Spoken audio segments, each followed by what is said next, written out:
The men who carved this were not special. They were not superhuman. They simply lived in a world that did not permit weakness to survive. This is not a criticism of men. It is a diagnosis of what happens to any creature when its environment removes every demand for strength. You are not weak because you are flawed. You are weak because you were never asked not to be. And there is a difference, because one of those things you can change. The ancient world, specifically the Norse and the Stoic traditions, had a different understanding of what strength was, where it came from, and what it cost. That understanding is not lost. It is waiting. Three forces have conspired to hollow men out, not with malice, with comfort. The first is the removal of physical adversity. For most of human history, the body was forged by necessity.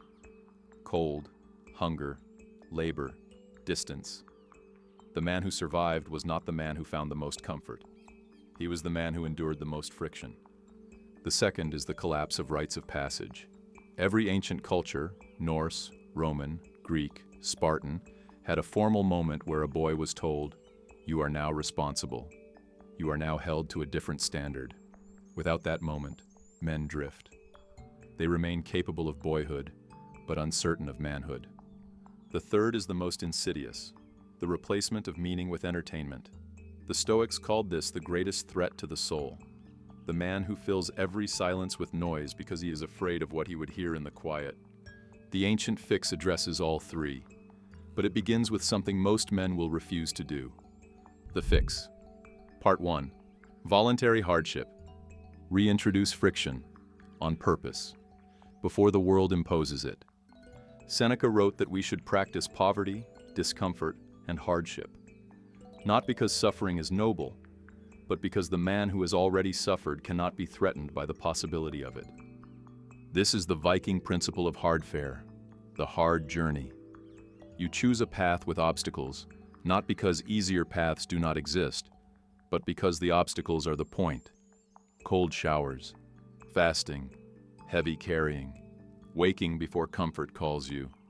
Begin with one chosen hardship per day. Do not announce it. Do not document it. Simply do it. The discipline is in the silence. Chosen hardship inoculates against imposed suffering. The fix. Part 2. Create your own right.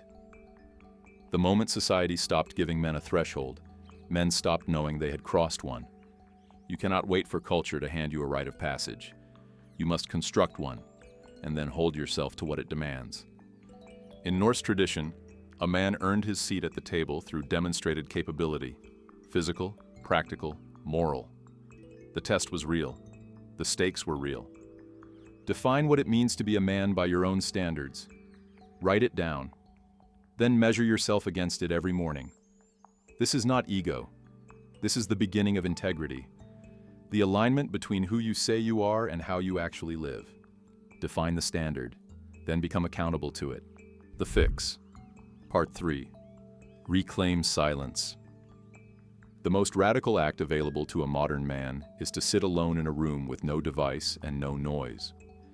Marcus Aurelius wrote the Meditations, arguably the most powerful personal philosophy ever recorded, entirely in private. For himself, not for publication, not for an audience. It was a daily practice of sitting with himself and asking the questions most men flee. What did I do poorly today? What did I tell myself that was not true? What am I pretending not to know? 10 minutes of genuine silence per day. No phone, no music, no podcast, just you and the quality of your own thinking. You will find it uncomfortable at first. The discomfort is telling you something. What you hear in silence is who you actually are. The fix. Part 4. Choose your brotherhood. No man forged himself alone. Not in the Norse world. Not in the Stoic tradition. Not in any age. The Vikings did not fight as individuals. They fought as a lid, a sworn fellowship. Each man's strength multiplied by the man beside him. Each man accountable to the others. The modern epidemic of isolation is not merely a loneliness problem. It is a strength problem. Men without brotherhood have no one to hold them to their own standard.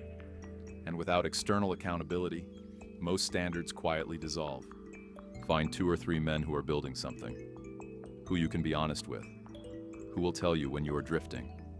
This is not a networking strategy.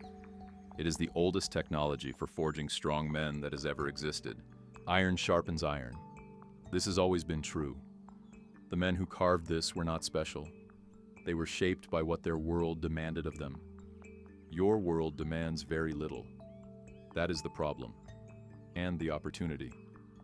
Because the man who voluntarily demands more of himself than his environment requires, who chooses hardship, claims silence, constructs his standard and finds his brotherhood, that man becomes rare. Not because he discovered something new, because he remembered something old. The ancient fix was never lost. It was waiting for a man willing to apply it. The forge never stops, neither do you.